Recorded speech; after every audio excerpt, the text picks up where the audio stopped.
Welcome to the Business Orientation Days, a two-day career event where almost 50 leading companies and more than 500 ambitious students with an interest in economics, finance or business come together, meet each other and see what their future career path will look like.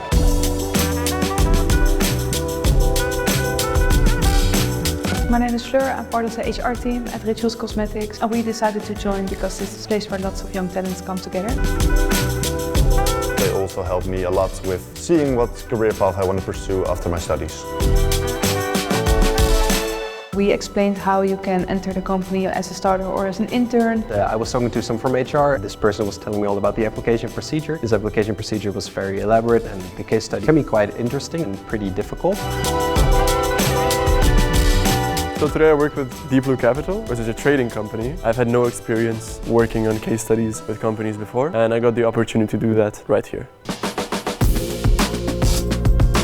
I think I learned a lot from it. I'm also learning from this and telling my little brother who's in university to participate in these kind of fairs because they really encourage students to step out of their comfort zone, see what they are looking for and already put their foot in the door in terms of their future career. To really get to talk to them and get to know what the company stands for, I really appreciate that. It is just a good way to get in contact with my future employers.